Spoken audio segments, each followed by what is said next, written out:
Yeah. This video is strictly for documentary, educational and scientific purposes only. We all make mistakes in our growth.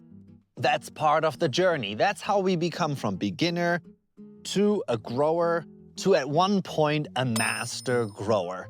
Somebody who's really experienced. But of course, there are a few rules that I wish people would have told me way earlier. So today, I will bring you the top 5 tips I wish somebody would have told me before I started growing. But don't worry, if you are experienced already, I guarantee you that some of these tips will be like, yeah, I remember.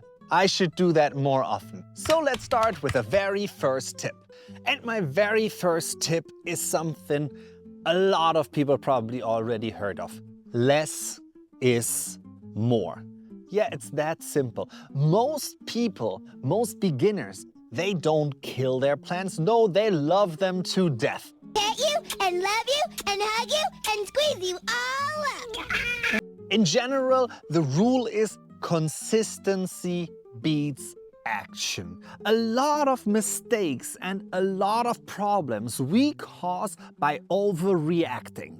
Our ladies don't need micromanagement and they hate when we panic. Overwatering and overfeeding is by far worse than neglecting our ladies. So the number one rule is less is more. So if there is any problem, first wait.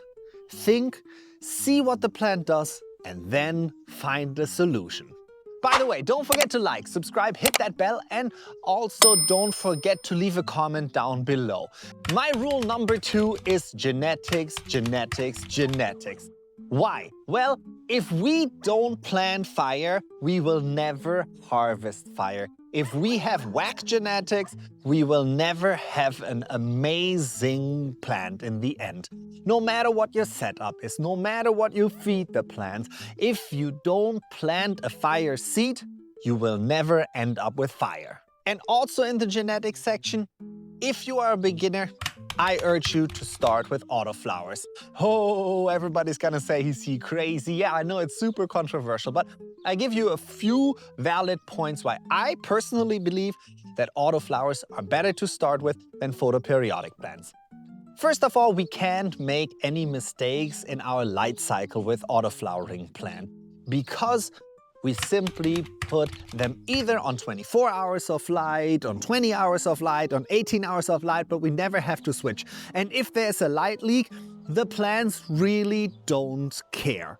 And on top of that, if we're a beginner, we really like to look at our plant like every 5 minutes. And you can't do that with a photoperiodic plant once she is in flower. You need to give her the 12 hours of total darkness.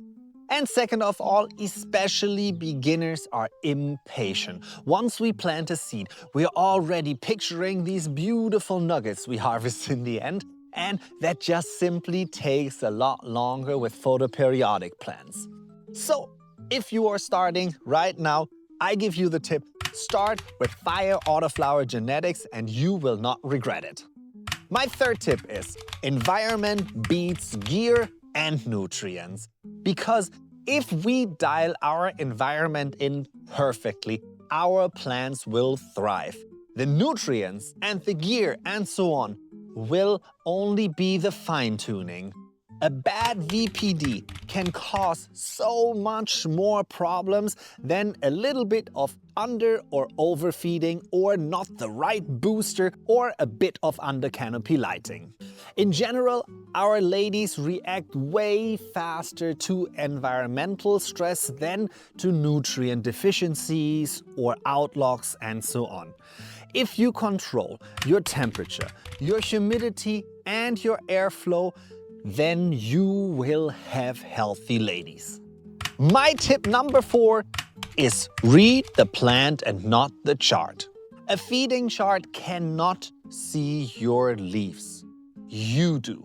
And once we learn how to read our plants properly, that is when a beginner becomes a real grower, in my opinion. We even have a poster for beginners where we show the different leaf deficiencies in their different stages. And to be honest, I still have one hanging up to this day. And once we identified the problem, make sure to start fixing it slowly. Because fixing an excess, so overfeeding, is a lot harder than fixing a lack, so underfeeding. So keep in mind, less is more, and don't overact to deficiencies. Because in fact, in my opinion, a lot of things which people think are deficiencies are really nutrient lockouts. And my number one tip for you is keep the fire lit. It's that simple. Keep the joy in what you're doing alive, right? Mistakes are part of mastery and they are part of our journey and they make us the grower we will become in the future. And mistakes also form what we come up with in the future. Yes, we make mistakes and eventually progress will get us to where we want to be. Just enjoy the process. The results will follow at some point, and mistakes are part of our journey. Don't forget, when you are stressed, your plants will be stressed, and a loved plant will always outperform a stressed one. Don't forget that every single grow teaches us something, and that we need to keep a balance, because if we chase for yields, we will not get the quality we like. And if we chase for high THC, we are not gonna get the terps we want. So everything is a balance. Enjoy what you're doing, love the plant, and she will love you back. And always remember, it's 420 somewhere. Yeah.